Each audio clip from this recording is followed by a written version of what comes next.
નમસ્તે મિત્રો, આપણે ધોરણ 11ની અંદર ચેપ્ટર નંબર 2 પરમાણુનું બંધારણ એનો આપણે અભ્યાસ કરતા હતા અને એમાં આજનો આપણો ટોપિક છે 2.4 કે જેનું નામ છે હાઇડ્રોજન પરમાણુ માટેનો બોહર નમૂનો. તો આ બોહરના નમૂનાની આપણે ચર્ચા કરશું અને આ આપણા ચેપ્ટરનો 17મો વિડીયો છે. તો ચાલો, નિલ્સ બોહરનો જે પરમાણુ નમૂનો આવ્યો એ પરમાણુ નમૂનો આવ્યો રુથરફોર્ડના પરમાણ્વીય નમૂનાની મર્યાદા ઉપરથી. રુથરફોર્ડનો જે પરમાણ્વીય નમૂનો હતો એ ઇલેક્ટ્રોનની સ્થિરતા અથવા તો પરમાણુની સ્થિરતા સમજાવી નહોતો શકતો. ખ્યાલ છે ને, કંઈ ઇલેક્ટ્રોન પરિભ્રમણ કરતો હોય તો એ ઇલેક્ટ્રોન વીજભારિત કણ હોવાથી પરિભ્રમણ કરતાં 10⁻⁻8 સેકન્ડ જેટલા ટૂંકા સમયની અંદર એ કેન્દ્રની અંદર ભળી જતો હતો.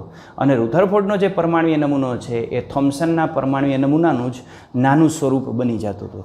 એટલે રુથરફોર્ડના પરમાણ્વીય નમૂનાની અંદર એને એવું તો કીધું કે પરમાણુનું કેન્દ્ર હોય, કેન્દ્રની અંદર ધનવીજભારિત પ્રોટોન હોય, આ કેન્દ્રની બહારના ભાગની અંદર વર્તુળાકાર પથ હોય જ્યાં ઇલેક્ટ્રોન પરિભ્રમણ કરતો હોય. આ વર્તુળાકાર પથને એને કક્ષા પણ કીધી. પણ જે પરમાણુની સ્થિરતા છે એ સ્થિરતા રુથરફોર્ડના પરમાણ્વીય નમૂનાને આધારે સમજાવી શકાતી નહોતી. એટલે એક મર્યાદા રુથરફોર્ડના પરમાણ્વીય નમૂનાની આવી અને સામે આપણે હાઇડ્રોજન પરમાણુનો પરમાણ્વીય વર્ણપટ આપણે જોયો હતો. કાલે આપણે જોયું હતું કે જે આછા જાંબલી રંગનો પ્રકાશ ઉત્પન્ન થતો હતો હાઇડ્રોજન ટ્યુબમાંથી,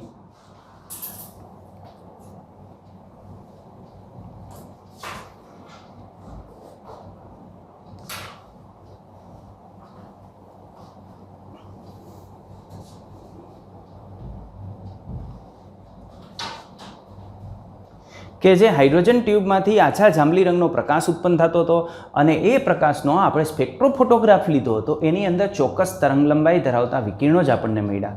એ સતત વર્ણપટ નહોતો, એ સતત વર્ણપટ ન હતો. એ શું હતો? માત્ર ને માત્ર અમુક જગ્યાએ અમુક ચોક્કસ તરંગલંબાઈ ધરાવતા જ વિકિરણો મળતા હતા.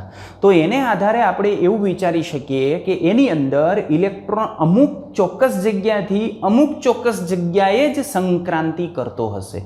તો એ હાઇડ્રોજન પરમાણુનો પરમાણ્વીય વર્ણપટ અને નિલ્સ બોહરનો જે પરમાણ્વીય નમૂનો હતો એની મર્યાદા આ બેને ધ્યાનમાં લઈ અને નિલ્સ બોહર નામના વૈજ્ઞાનિકે એનો પરમાણુ નમૂનો રજૂ કર્યો. તો 1913માં સૌ પ્રથમ નિલ્સ બોહર નામનો જે સાયન્ટિસ્ટ હતો એ સાયન્ટિસ્ટે હાઇડ્રોજન પરમાણુની રચના અને જે એનો વર્ણપટ હતો આ વર્ણપટને એકબીજા સાથે પરિમાણાત્મક રીતે એને સમજાવ્યા. જો કે આ જે સિદ્ધાંત છે એ સિદ્ધાંત આધુનિક ક્વોન્ટમ મિકેનિક્સનો સિદ્ધાંત નહોતો, પણ જે મૂળભૂત વસ્તુ હતી આપણી પાસે જે પરિણામ હતા, એક તો રુથરફોર્ડના પરમાણ્વીય નમૂનાની મર્યાદા હતી અને અહીં હાઇડ્રોજન પરમાણુની અંદર આપણને જે પરમાણ્વીય વર્ણપટ મળતો હતો એ બંનેનું આપણે સમયીકરણ કર્યું અને આ સમયીકરણથી નિલ્સ બોહર નામના સાયન્ટિસ્ટ હાઇડ્રોજન પરમાણુનો પરમાણુ નમૂનો આપ્યો અને એ નમૂના ઉપરથી એને હાઇડ્રોજન પરમાણુનો જે વર્ણપટ મળતો હતો એ પણ સમજાવ્યો. તો આજે આપણે એ નિલ્સ બોહરના પરમાણ્વીય નમૂનાની વાત કરવાની છે.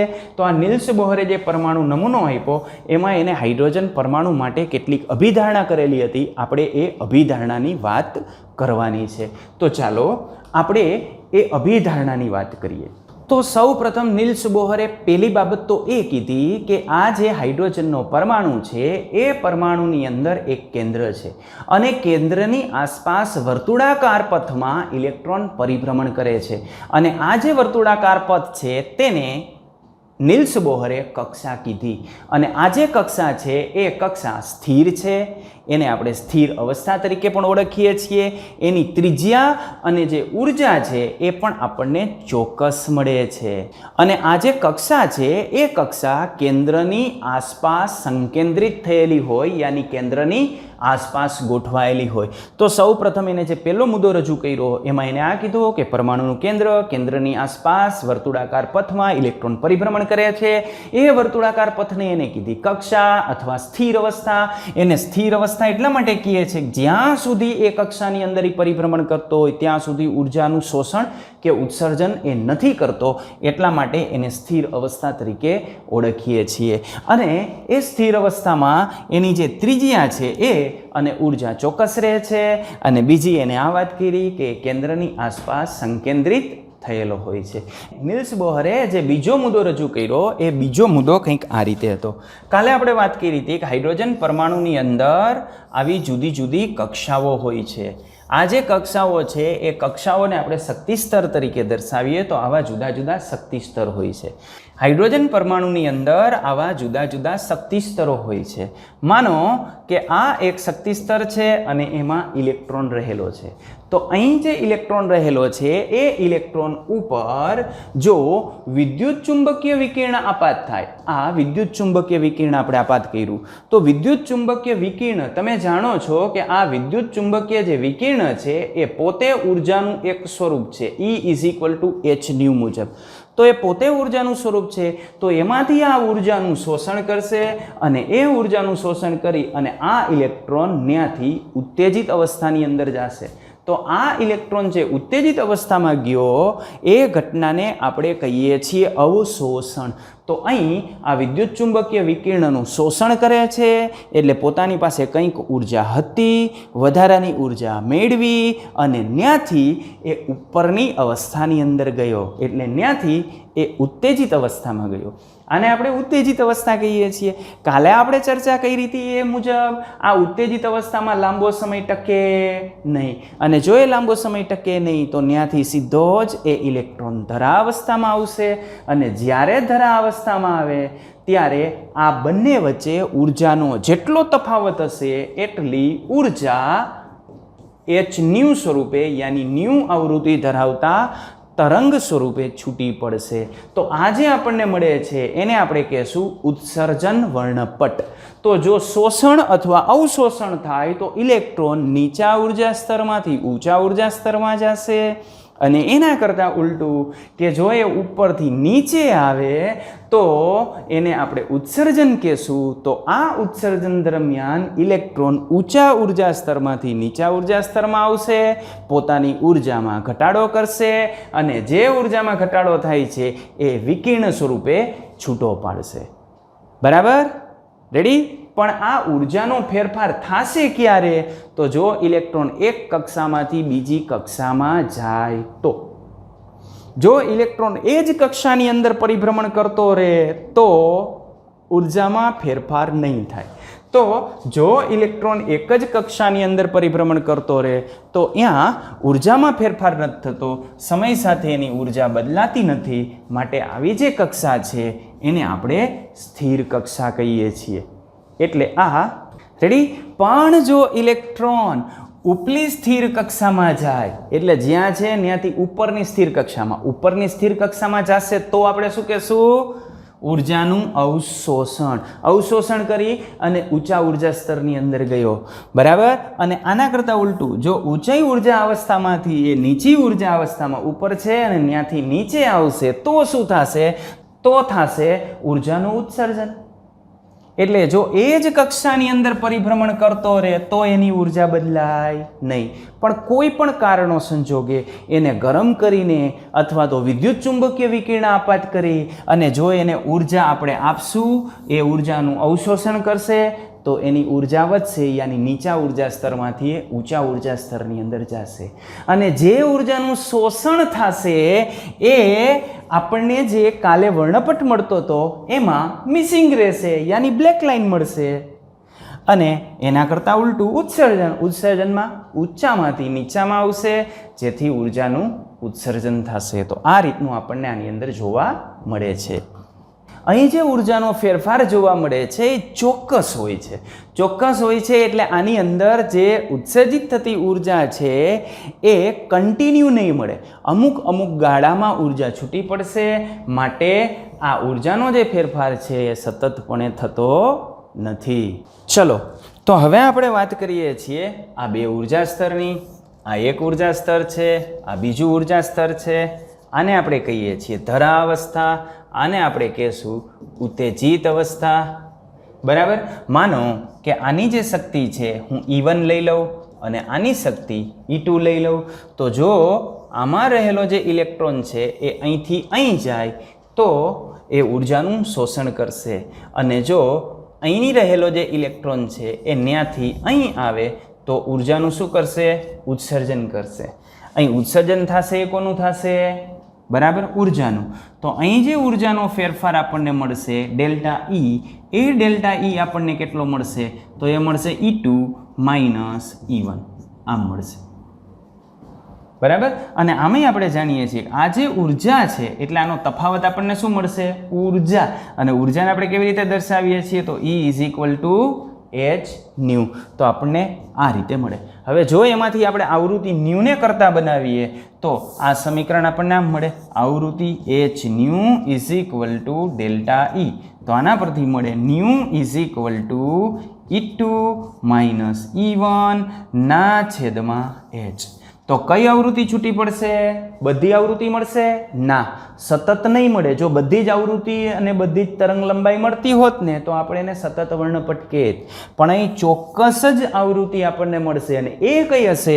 તો આ બે જે ઉર્જા સ્તર છે એમના વચ્ચે જે તફાવત છે એ તફાવતથી આપણે મેળવી શકીએ. તો આ આવૃત્તિ આપણે આ રીતે મેળવી શકશું. ક્લિયર? ચાલો, તો આ રીતે આપણે જે વાત કરી એવી રીતે બે સ્થિર અવસ્થાઓ, એક આપણે લીધી હતી E1 અને બીજી લીધી હતી E2. તો બે સ્થિર અવસ્થાઓ કે જેમના વચ્ચે ઉર્જાનો ફેરફાર હોય છે અને તેમાં સંક્રાંતિ થાય ત્યારે, સંક્રાંતિ એટલે નીચો ઉર્જા સ્તરમાંથી ઊંચા ઉર્જા સ્તરમાં જાય ને ઊંચા ઉર્જા સ્તરમાંથી નીચા ઉર્જા સ્તરમાં જાય, એને આપણે કહેશું સંક્રાંતિ. તો આ સંક્રાંતિ થાય ત્યારે શું થાય? બે ઘટના થાય, કાં શોષણ અથવા ઉત્સર્જન. શોષણ ક્યારે થાય? નીચામાંથી ઉપર જાય તો શોષણ થાય અને ઊંચામાંથી નીચે આવે તો ઉત્સર્જન થાય. તો અહીં ત્યારે શું થશે? અવશોષિત અથવા તો ઉત્સર્જિત થશે. એટલે પ્રકાશ ત્યારે ઉત્સર્જિત અથવા અવશોષિત થશે. અને આ જે વિકિરણની આવૃત્તિ છે એ આવૃત્તિ ન્યુ આપણે મેળવવી હોય તો આપણે આ રીતે મેળવી શકીએ. Delta E is equal two h new is equal two E2 minus E1. આપણે ન્યુ જોઈ છે એટલે h ને આપણે છેદમાં જવા દઈએ તો આપણને મળશે new is equal two E2 minus E1 ના છેદમાં h. તો આ રીતે આપણને એની આવૃત્તિ મળશે. તો અહીં આપણને આવૃત્તિ મળે છે. આ E2 અને E1 શું છે? તો એની અંદર જે માન્ય ઉર્જા સ્તરો છે એ માન્ય ઉર્જા સ્તરોની શક્તિ છે. અને આ જે રજૂઆત છે એ નિલ્સ બોહરે કરેલી, હાઇડ્રોજન પરમાણુ માટે કરેલી. એટલે આ જે આવૃત્તિ છે એને આપણે બોહર આવૃત્તિ નિયમ તરીકે ઓળખીએ છીએ. તો આ થયો બોહર આવૃત્તિ નિયમ. નિલ્સ બોહરે જે પરમાણુનો નમૂનો રજૂ કર્યો એનો ત્રીજો મુદ્દો કે દરેક પ્રકારની આવૃત્તિ છૂટી નહીં પડે, એવી જ આવૃત્તિ છૂટી પડશે કે જે E1 અને E2 ચોક્કસ શક્તિ ધરાવતા જે સ્તરો છે અને એની સંક્રાંતિથી આપણને મળતી હોય. ઓકે, ચલો હવે ચોથા મુદ્દાની અંદર નિલ્સ બોહરે કોણીય વેગમાનની વાત કરી કે પરમાણુની અંદર ઇલેક્ટ્રોન એવી જ કક્ષામાં પરિભ્રમણ કરી શકે કે જ્યાં તેના કોણીય વેગમાનનું મૂલ્ય h/2π ના પૂર્ણાંકની અંદર હોય. h/2π ના પૂર્ણાંકમાં હોય એવી કક્ષામાં જ ઇલેક્ટ્રોન પરિભ્રમણ કરી શકશે. તો આ કોણીય વેગમાન શું છે? તો પહેલા આપણે કોણીય વેગમાન જોઈ લઈએ. વેગમાન તો તમે જાણો છો, વેગમાનને આપણે દર્શાવીએ છીએ p વડે. આ વેગમાન p and p is equal two શું થાય? m ગુણ્યા v. યાની ગતિ કરતો પદાર્થ છે એનું દળ અને એનો વેગ, આ બેનો આપણે ગુણાકાર કરીએ તો એ ગુણાકારને આપણે કહેશું વેગમાન. પણ અહીં શું છે? કોણીય વેગમાન. તો આ કોણીય વેગમાન આપણે મેળવવું હોય તો એ આપણને મળશે mvr. આ કોણીય વેગમાન આપણને મળે જડત્વની ચાક માત્રા ગુણ્યા કોણીય વેગ. કોણીય વેગને આપણે ઓમેગા વડે દર્શાવશું. તો જડત્વની જે ચાક માત્રા છે એને આપણે I કહેશું અને એ કેટલી મળે? તો એ આપણને મળશે m × r² જેટલી. જ્યારે કોણીય વેગ આપણને કેટલો મળશે? તો એ મળશે વેગના છેદમાં r જેટલો. તો આને આપણે મર્જ કરીએ એટલે અહીં r² છે, અહીં છેદમાં r છે, એટલે આમ આપ્યું છે m r² × v ના છેદમાં r. એટલે આપણને શું મળી જશે એના ઉપરથી? mvr. તો આ mvr ને આપણે કહીએ છીએ કોણીય વેગમાન. તો હવે આપણે નિલ્સ બોહરે જે ચોથો મુદ્દો રજૂ કર્યો તો એની આપણે ચર્ચા કરીએ કે માત્ર ને માત્ર ઇલેક્ટ્રોન એવી જ વર્તુળાકાર કક્ષાની અંદર પરિભ્રમણ કરશે કે જ્યાં ઇલેક્ટ્રોનના કોણીય વેગમાનનું મૂલ્ય h/2π ના પૂર્ણાંકમાં હોય. આ h/2π અને એનો કેવો પૂર્ણાંક, n ઇઝ ઇક્વલ ટુ પૂર્ણાંક સંખ્યા હોવી જોઈએ. અહીં n બરાબર 1 હોઈ શકે, 2 હોઈ શકે, 3 હોઈ શકે, પણ પૂર્ણાંક સંખ્યા આપણે લેશું. આમ ઇલેક્ટ્રોન માત્ર ને માત્ર આવી જ કક્ષાઓની અંદર ઘૂમશે અને આ જે કક્ષા છે એને આપણે કહીએ છીએ માન્ય કક્ષાઓ. શું કહેશું એને? માન્ય કક્ષાઓ. બરાબર. તો પહેલા મુદ્દાની અંદર આપણે જેની ચર્ચા કરી એને આપણે સ્થિર કક્ષા કીધી હતી. શા માટે સ્થિર કક્ષા અથવા સ્થિર અવસ્થા કીધી? કારણ કે ત્યાં ઇલેક્ટ્રોન પરિભ્રમણ કરતો હતો તો એવા ઇલેક્ટ્રોન વડે ઉર્જાનું શોષણ કે ઉત્સર્જન નહોતું થતું. અને હવે આપણે માન્ય કક્ષા આપી. શા માટે માન્ય કક્ષા? તો અહીં કોણીય વેગમાનનું મૂલ્ય આપણને શું મળે છે? h/2π ના પૂર્ણ ગુણાંકની અંદર મળે છે. h શું છે? મેક્સ પ્લેન્કનો અચળાંક. 2 અને પાઈ પણ અચળાંક છે, તમે જાણો જ છો. માનો કે આપણે પૃથ્વી ઉપર ઉપગ્રહ મૂકવો હોય તો પૃથ્વી ઉપર આપણે ઉપગ્રહ ક્યાં મૂકતા હોય? અવકાશમાં. અવકાશમાં કઈ જગ્યાએ? આને અવકાશ જ કહેવાય, અવકાશ ન કહેવાય. અહીં આપણે મૂકીએ તો એ ઉપગ્રહ મંડે પરિભ્રમણ કરવા? ન પરિભ્રમણ કરે. તો પૃથ્વીની આજુબાજુ આપણે ઉપગ્રહ મૂકવો હોય તો એ ઉપગ્રહ એવી જગ્યાએ મૂકવો પડે કે જ્યાં માન્ય કક્ષા, એના માટે માન્ય કક્ષા આપણને મળે. એ ઉપગ્રહ જ્યારે ગતિ કરતો હોય ત્યારે એના ઉપર કેન્દ્રગામી આકર્ષણ બળ લાગતું હોય અને વર્તુળાકાર ગતિ હોય એટલા માટે કેન્દ્ર ત્યાગી બળ પણ લાગતું હોય. એટલે એના ઉપર બે પ્રકારના બળ લાગશે. એક કેન્દ્રગામી કે જે એને કેન્દ્ર તરફ આકર્ષશે અને બીજું લાગશે કેન્દ્ર ત્યાગી કે જે એને પોતાની કક્ષાથી ફંગોળવા પ્રયત્ન કરશે. પણ જો આ બંને બળ સરખા હોય તો એ ઉપગ્રહ નિયત કરેલી જે કક્ષા છે એમાં પરિભ્રમણ કરે. એટલે ઉપગ્રહ છોડતા પહેલાં સૌ પ્રથમ તો એની જે કક્ષા છે ને કે કઈ જગ્યાએ પરિભ્રમણ કરી શકશે એ નક્કી કરવામાં આવે છે. અવકાશમાં દરેક જગ્યાએ પરિભ્રમણ કરી શકતો નથી. તો એવું જ ઇલેક્ટ્રોન માટે છે. ઇલેક્ટ્રોન દરેક જગ્યાએ પરિભ્રમણ ન કરી શકે, માત્ર અમુક કક્ષાની અંદર જ પરિભ્રમણ કરી શકે અને એ જે કક્ષા છે એને આપણે માન્ય કક્ષા કહીએ છીએ. અને એની લાક્ષણિકતા શું છે? તો ન્યાય એના કોણીય વેગમાનનું જે મૂલ્ય હોય એ h/2π ના પૂર્ણાંકની અંદર હોવું જોઈએ, પૂર્ણ મલ્ટિપલની અંદર હોવું જોઈએ. 1 × h/2π, 2 × h/2π, 3 × h/2π. પણ h/2π નો આપણને જે રેશિયો મળે એને મલ્ટીપ્લાય બાય સમથિંગ પૂર્ણાંક સંખ્યા, આટલું કોણીય વેગમાન થાય તો એનું પરિભ્રમણ થાય. એ કક્ષાને આપણે માન્ય કક્ષા કહેશું. હવે આજે બધી બાબતોની આપણે ચર્ચા કરી. એ ચર્ચા ઉપરથી નિલ્સ બોહરે હાઇડ્રોજનનો જે પરમાણુ નમૂનો છે એ હાઇડ્રોજનના પરમાણુ નમૂનાની માહિતી આપણને આપી. તો એ હાઇડ્રોજનના જે પરમાણુ નમૂનાની માહિતી છે એની આપણે વાત કરીએ. તો આ હાઇડ્રોજનના પરમાણુ નમૂનાની વાત કરીએ તો હાઇડ્રોજન પરમાણુનો બોહર નમૂનો.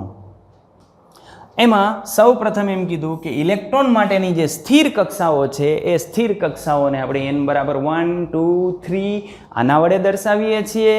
આ n છે એને આપણે મુખ્ય ક્વોન્ટમ આંક તરીકે ઓળખશું. આ જ ચેપ્ટરની અંદર આગળ આપણે મુખ્ય ક્વોન્ટમ આંકની ચર્ચા કરશું. જ્યારે બીજા મુદ્દાની અંદર એને જે સ્થિર કક્ષા છે એની ત્રિજ્યા મેળવી કે આ જે સ્થિર કક્ષા છે એ સ્થિર કક્ષાની ત્રિજ્યા શું હોય, તો આ સ્થિર કક્ષાની ત્રિજ્યા એને આ રીતે મળી. r = n²h²/4π² m k × z², જ્યાં k જે છે એ અચળાંક છે અને એની કિંમત હોય 9 × 10⁹ ન્યૂટન મીટર સ્ક્વેર પર કુલમ સ્ક્વેર. તો આ k ની કિંમત છે. પણ જો CGS ની અંદર આપણે એની કિંમત મૂકીએ તો એની કિંમત 1 થાય. એટલે CGS માં આપણે આ સૂત્ર લખીએ તો k ની કિંમત આપણે 1 મૂકીએ એટલે k નીકળી જશે. યાની r = મળશે n²h²/4π² mze². હવે આના માટે h છે મેક્સ પ્લાન્કનો અચળાંક છે, 4 અચળાંક છે, પાઈ અચળાંક છે, m અચળાંક છે, e અચળાંક છે. તો બાકીની બધી વસ્તુ અચળાંક છે. તો જો અચળાંક આપણે કાઢી નાખીએ અને એની કિંમત મૂકી દઈએ તો આ અચળાંકની કિંમત આપણને મળશે. અચળાંકમાં આપણે કેની કિંમત મૂકી તો h²/4π² me². આ જે અચળાંક છે એની કિંમત આપણને મળશે 0.529 × n² z એંગસ્ટ્રોમ. તો અહીં પરમાણુની ત્રિજ્યા આપણને આટલી મળશે. કયા એકમની અંદર છે? એંગસ્ટ્રોમ. તમે જાણો છો કે એંગસ્ટ્રોમ એટલે શું? તો આ એંગસ્ટ્રોમ એટલે 10⁻⁻10 મીટર. અને જો આપણે પાઇકોમીટરમાં જવું હોય તો આને 100 વડે ગુણવા પડે. તો આને આપણે 100 વડે ગુણી નાખીએ તો આપણને મળશે 52.9 ગુણ્યા n²/z પાઇકોમીટર. તો અહીં આપણે પરમાણુની ત્રિજ્યા વિશે કહી શકીએ કે R proportional to principal quantum number. આને આધારે કહી શકીએ કે પહેલી કક્ષા કરતાં બીજી કક્ષાની, બીજી કક્ષા કરતાં ત્રીજી કક્ષાની, ત્રીજી કક્ષા કરતાં ચોથી કક્ષાની પરમાણુય ત્રિજ્યા વધુ હોય. કારણ કે અહીં આ સૂચવે છે R proportional to n. અને ઝેડની સાપેક્ષમાં આપણે વાત કરીએ તો હાઇડ્રોજન પરમાણુ, હિલિયમ પરમાણુ, લિથિયમ પરમાણુ, બેરિલિયમ પરમાણુ આમ જેમ જાશું એમ ઝેડના મૂલ્યમાં વધારો થશે. અને ઝેડ અહીં ક્યાં છે? છેદમાં. એટલે છેદ વધે તો આર શું થાય? ઘટે. એટલે ઝેડના કેવા પ્રમાણમાં છે? વ્યસ્ત પ્રમાણમાં છે. તો આ રીતે આપણે કહી શકીએ આર proportional to n, યાની પ્રિન્સિપલ ક્વોન્ટમ નંબરના વધારાની સાથે પરમાણુય ત્રિજ્યા વધશે. પરંતુ આ જે પરમાણુ ક્રમાંક ઝેડ વધે તો ઝેડના વધારાની સાથે આરમાં શું થશે? ઘટાડો થશે. ઓકે, ઠીક છે. ચલો તો આને આધારે આપણે આવું લખી શકીએ કે આ હાઇડ્રોજન પરમાણુ માટે n બરાબર 1 છે કે જેને આપણે ધરાવસ્થા કહેશું. અને nનું મૂલ્ય જેમ વધશે એમ ત્રિજ્યા આરનું મૂલ્ય શું થશે? વધશે. અને ઝેડનું મૂલ્ય જેમ વધશે એમ આરનું મૂલ્ય શું થશે? ઘટશે. તો જેમ nનું મૂલ્ય વધતું જશે એમ ત્રિજ્યા વધશે. ત્રિજ્યા વધશે એટલે ઇલેક્ટ્રોન કેન્દ્રથી દૂર થશે. અહીં આપણે માત્ર ને માત્ર આ બે જે સમીકરણો છે એ સમીકરણોનો આપણે યાદ રાખશું અને આ સમીકરણોનો MCQની અંદર ઉપયોગ પણ આપણે કરશું.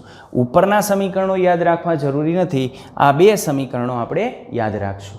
ઓકે, હવે એને હાઇડ્રોજન પરમાણુની અંદર પરમાણુની ત્રિજ્યા દર્શાવી અને ત્રિજ્યા પછી બીજી વસ્તુ સી પોઈન્ટની અંદર એને એવું કીધું કે આ હાઇડ્રોજનની અંદર જે જુદા જુદા શક્તિ સ્તરો છે એ શક્તિ સ્તરોની અંદર એની શક્તિ શું છે? તો એને ઇલેક્ટ્રોન સાથે સંકળાયેલી ઉર્જા દર્શાવી. કેવી રીતે? તો ઉર્જા E = -2π²z²m⁴n²h². તો આ શક્તિ E માટેનું સમીકરણ છે. આ જે સમીકરણ છે એ સમીકરણની અંદર -2π²m⁴ અને આ થઈ ગયો z² ના છેદમાં h² ના છેદમાં n². ઓકે, તો આ જે સમીકરણ છે એ સમીકરણની અંદર આટલી જે વસ્તુ છે એ બધા વિવિધ પ્રકારના અચળાંકો છે. એની કિંમત અચળ હોય છે અને જો એની કિંમત આપણે મૂકી દઈએ તો એની કિંમતને આપણે દર્શાવશું RH વડે કે જેને આપણે રીડબર્ગનો અચળાંક કહીએ છીએ. તો આ સમીકરણને આપણે લખવું હોય તો આ રીતે આપણે લખી શકીએ En = -RH1/n². 1 શા માટે એને લીધા? તો 1 એટલા માટે લીધા કે કેની વાત કરે છે? હાઇડ્રોજન માટેની વાત કરે છે, એટલા માટે એને 1 લીધા છે. બાકીના બધા પરમાણુ માટે આપણે લઈએ તો ત્યાં શું આવે? z². ઓકે, તો અહીં એનની કિંમત શું હોય? તો 1 2 3 4 એવી એનની કિંમત હોય. RH ને આપણે રીડબર્ગ અચળાંક કહીએ છીએ. તો આ જે RH છે એને આપણે રીડબર્ગ અચળાંક કહીએ છીએ અને એનું મૂલ્ય આપણને મળે 2.18 × 10⁻18 જૂલ. શું કેવી રીતે મળ્યું? તો આ બધાની કિંમત આપણે મૂકી દઈએ એટલે RH મળે અને એની કિંમત કેટલી મળે છે? આટલા જૂલ. ઓકે, તો અહીં પણ આપણે કદાચ ડાયરેક્ટ આ સૂત્ર ધ્યાનમાં રાખશું તો પણ ચાલશે. હવે અહીં En આપણે આપીએ છીએ એમાં En એટલે n બરાબર સૌથી ઓછી ઉર્જા ધરાવતું જે સ્તર હોય તેને આપણે ભૂમિ અવસ્થા અથવા ધરા અવસ્થા કહેશું. તો હાઇડ્રોજન માટે આ જે E1 મળતું હતું એ E1 ને આપણે ધરા અવસ્થા કહેશું. પછી ઉપરના જે સ્તર મળતા હતા એને આપણે ઉત્તેજિત અવસ્થા કહેશું. માનો કે હવે આપણે આ ધરા અવસ્થાની ઉર્જા મેળવવી છે તો ધરા અવસ્થાની ઉર્જા મેળવવા માટે આપણે હાઇડ્રોજન માટે n બરાબર કેટલા મૂકવા પડશે? 1. તો હાઇડ્રોજન માટે n બરાબર આપણે 1 મૂકીએ તો E1 ની કિંમત આપણને મળશે -2.18 જૂલ. કારણ કે આની કિંમત કેટલી થઈ જશે? 1. 1 નો સ્ક્વેર એટલે 1. 1/1 એટલે કેટલા આવી જાય? તો પહેલી જે કક્ષા છે એની ઉર્જા આટલી થઈ જશે -2.18 × 10⁻18 જૂલ. આ કેના માટે છે? તો આ એક એટમ માટે છે. ઓકે, તો આટલી આપણને એની અંદર ઉર્જા મળશે. ચાલો, તો એ ઉર્જાનું સમીકરણ આપણે આ રીતે લખી શકીએ.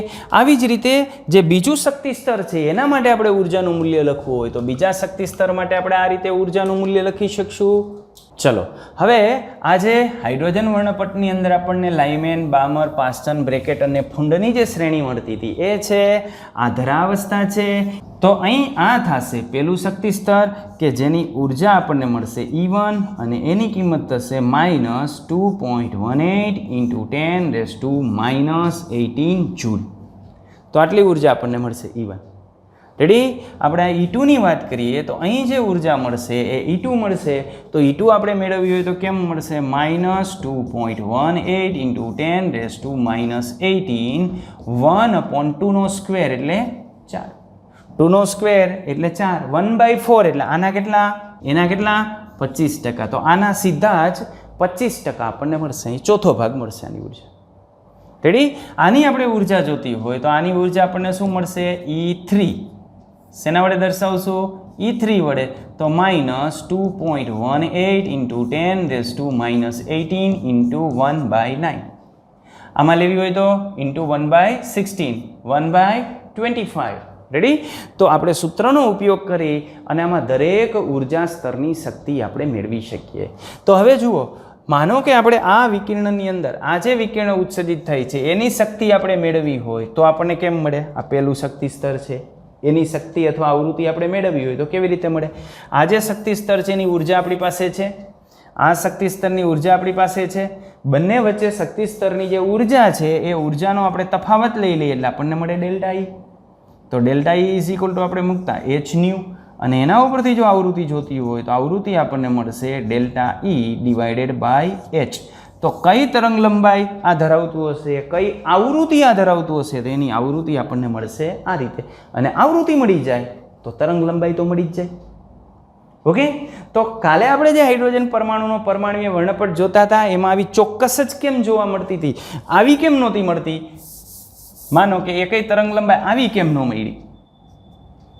આવી કેમ ન મળી? આવી તરંગ લંબાઈ કેમ ન મળી? કારણ કે અહીંયા માન્ય ઉર્જા સ્તર હતું જ નહીં. જો અહીંયા માન્ય ઉર્જા સ્તર હોત તો એ સંક્રમણ પણ થાત. ઓકે, લાઇમેન, બામર, પાસ્ટન, બ્રેકેટ અને ફંડની જે શ્રેણીઓ જોવા મળે છે એ શા માટે જોવા મળે છે? તો એ આપણે હાઇડ્રોજન પરમાણુના આ જે નમૂના છે એને આધારે સમજાવી શકીએ. નિલ્સ બોહરે જે હાઇડ્રોજન પરમાણુના નમૂનાની અંદર કીધું કે જુદા જુદા શક્તિ સ્તરો હોય તો એ શક્તિ સ્તરોને આધારે આપણે આમ સમજાવી શકીએ આવા ટ્રાન્ઝેક્શન એની અંદર થતા હોય, સંક્રાંતિ થતી હોય ને આ બધી સંક્રાંતિ સાથે કંઈક ને કંઈક આવૃત્તિ સંકળાયેલી હોય તો આ જે આવૃત્તિ મળે છે એ આપણને ઉત્સર્જન વર્ણપટની અંદર જોવા મળશે. પણ આવી એકઈ આવૃત્તિ આપણને ઉત્સર્જન વર્ણપટની અંદર જોવા નહીં મળે. શા માટે? કારણ કે આવું સંક્રાંતિ જ નથી થતી એટલા માટે. ઓકે, તો આને આપણે કહીશું ઉત્સર્જન વર્ણપટ. આપણે આના પરથી સમજાવી શકીએ. તો આજે ઉત્સર્જન વર્ણપટ છે એ નિલ્સ બોહરના પરમાણુય નમૂના પરથી સમજાવી શકીએ. ચાલો આપણે આગળ વધીએ. માનો કે n/2 માટે આપણે સ્થિર અવસ્થાની ઉર્જા મેળવવી હોય તો કેવી રીતે મેળવી શકીએ? હમણાં આપણે ચર્ચા કરી કે મૂળ ઉર્જા મળતી તેની 1/4 આપણને મળશે. બરાબર? n/3 માટે મેળવવી હોય તો મેળવી શકીએ. અને આ બધા જે સ્તર જોવા મળે છે એ સ્તરને આપણે ઉર્જા સ્તર કહીએ છીએ.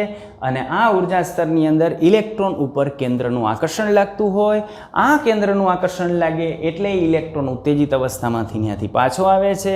પણ જો ઇલેક્ટ્રોન એવી જગ્યાએ પહોંચી જાય કે હવે જ્યાં ઇલેક્ટ્રોનનું આકર્ષણ, તો એવું જે ઉર્જા સ્તર છે એ ઉર્જા સ્તરની કિંમત આપણે 0 લઈએ છીએ અને ત્યાંથી ઇલેક્ટ્રોન પાછો ફરતો નથી. એટલે હવે એવા જે ઇલેક્ટ્રોન છે એ ઇલેક્ટ્રોનને આપણે મુક્ત ઇલેક્ટ્રોન કહીએ છીએ. અને આ હાઇડ્રોજનનો પરમાણુ છે આ ઇલેક્ટ્રોન જો એટલી શક્તિ મેળવી લે તો એનું શું થઈ જાય? આયનીકરણ થઈ જાય.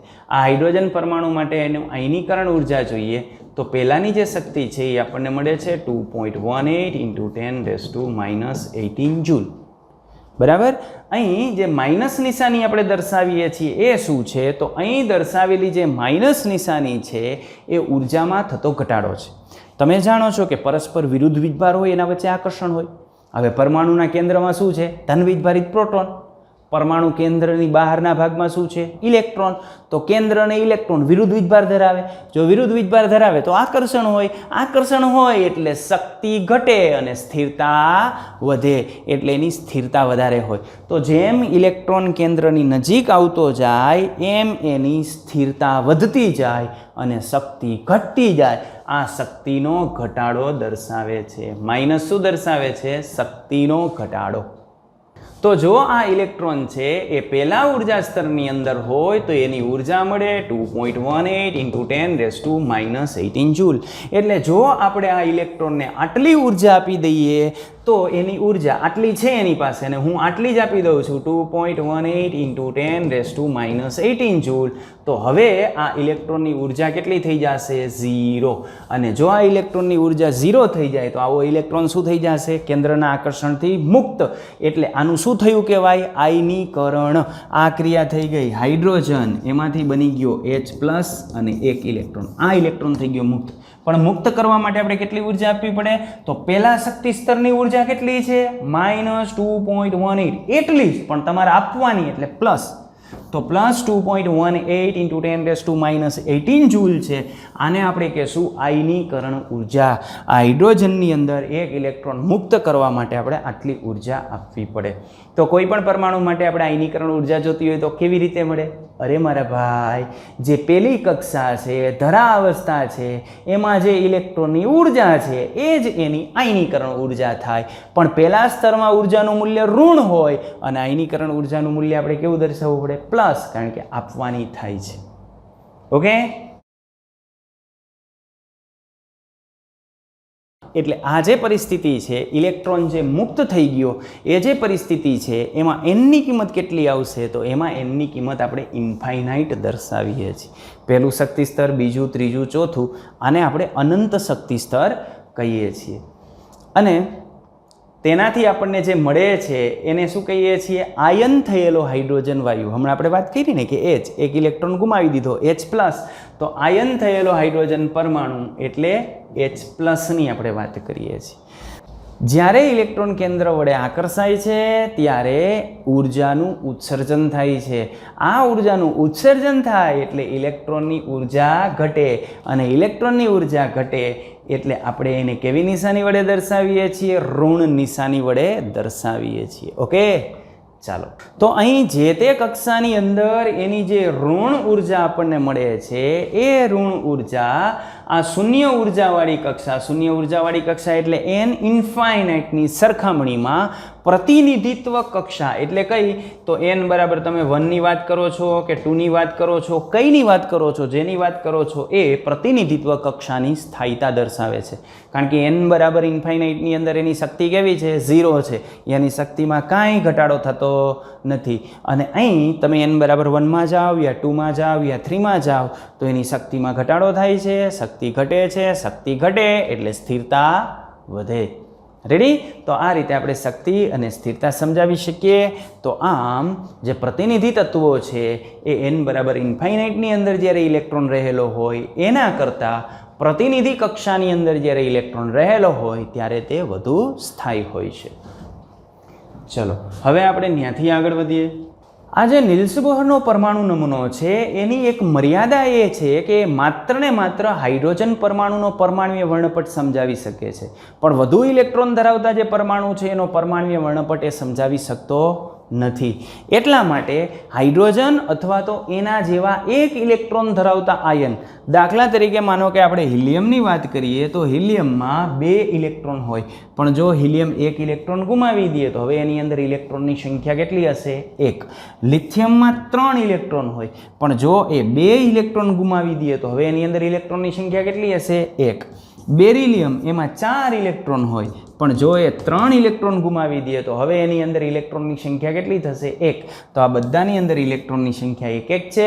તો આવા એક ઇલેક્ટ્રોન ધરાવતા જે આયનો છે એને આપણે નિલ્સ બોહરનો જે પરમાણુ નમૂનો છે એ લાગુ પાડી શકીએ. અને અહીં આપણે જે ઉર્જાના સૂત્રો મૂકીએ છીએ એ આ રીતે મૂકી શકીએ. એમાં આપણે શું કરશું? તો પેલો જે Z મૂકતા હતા ને એ Z રાખી દેવાનો. પહેલામાં આપણે Z દૂર કરી દેતા હતા, આમાં Z રાખી દેવાનો. En કક્ષામાં ઇલેક્ટ્રોનની ઉર્જા is equal to -2.18 into 10⁻⁻18 Z સ્ક્વેરના છેદમાં n સ્ક્વેર ઇન જૂલ. એટલે અહીં આપણને મળશે જૂલમાં. ઝેડ એટલે શું? તો ઝેડ એટલે પરમાણુનો પરમાણુ ક્રમાંક.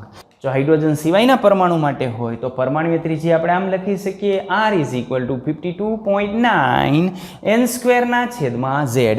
અહીં n સ્ક્વેરના છેદમાં ઝેડ એનના સમપ્રમાણમાં થશે, ઝેડના વ્યસ્ત પ્રમાણમાં થશે. તો અહીં આને આધારે આપણે સમજી શકીએ કે જેમ ઝેડ વધશે એમ ઝેડના વધારાની સાથે શું થાય?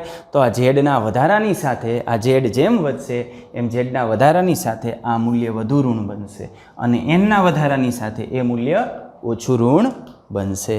અને ત્રિજ્યાના મૂલ્યો પણ જેમ જેમ ઝેડ વધશે એમ ત્રિજ્યાનું મૂલ્ય શું થતું જાય? નાનું થતું જાય. એની ચર્ચા આપણે આગળ કરી ગયા હતા. અને ઇલેક્ટ્રોન કેન્દ્ર સાથે વધુ મજબૂતાઈથી જોડાતો જશે. રેડી? હવે છેલ્લો મુદ્દો કે કોઈ પણ કક્ષાની અંદર જ્યારે ઇલેક્ટ્રોન ઘૂમતો હોય તો આ ઇલેક્ટ્રોનનો વેગ આપણે કેમ નક્કી કરી શકીએ? અલબત્ત ટેક્સ્ટબુકમાં આપણને આ વેગનું સૂત્ર નથી આપ્યું, તો એના માટે આપણને વેગ મળશે. વેગ is equal two 2.188 into 10⁸ Z/n centimetre પર સેકન્ડ. તો આ સેન્ટીમીટર પ્રતિ સેકન્ડની અંદર આપણને આ રીતે વેગ મળશે. તો આના પરથી આપણે કાઢીએ તો કહી શકીએ કે V પ્રપોર્શનલ ટુ Z અને V પ્રપોર્શનલ ટુ 1/n. યાની ઝેડનો જેમ વધારો થાય એમાં વેગમાં શું થશે? વધારો.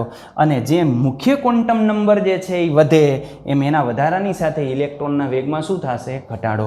એનો મતલબ કે માનો કે હાઇડ્રોજન પરમાણુ છે એની આ પહેલી કક્ષા છે આ બીજી કક્ષા છે, તો ઇલેક્ટ્રોનનો વેગ ક્યાં વધારે છે? આમાં ઇલેક્ટ્રોનનો વેગ V1 કહીએ, આમાં V2 કહીએ, તો ક્યાં વધારે હશે? આ V1 મોટો હશે.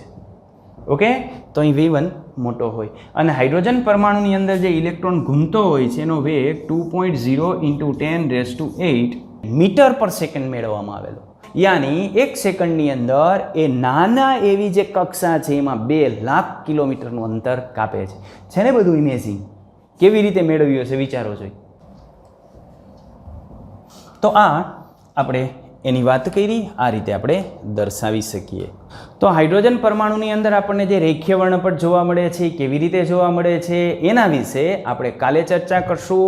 આ નિલ્સ બોહરે જે પરમાણુનો નમૂનો આપ્યો અને હાઇડ્રોજનની અંદર આપણને લાઇમેન બામર પાસ્ટન બ્રેકેટ ફંડની જે શ્રેણીઓ મળે છે એ શ્રેણીઓ, એમાં કઈ શ્રેણીની અંદર કઈ તરંગ લંબાઈ ધરાવતા વિકિરણો ઉત્સર્જિત થશે, એની શક્તિ શું હશે, કઈ કઈ આવૃત્તિ આપણને જોવા મળશે, રેખાઓની સંખ્યા કેટલી હશે, આવી બધી માહિતી સાથે આપણે કાલે મળશું. ઓકે, તો નેક્સ્ટ વિડીયો સુધી બધાને બાય બાય.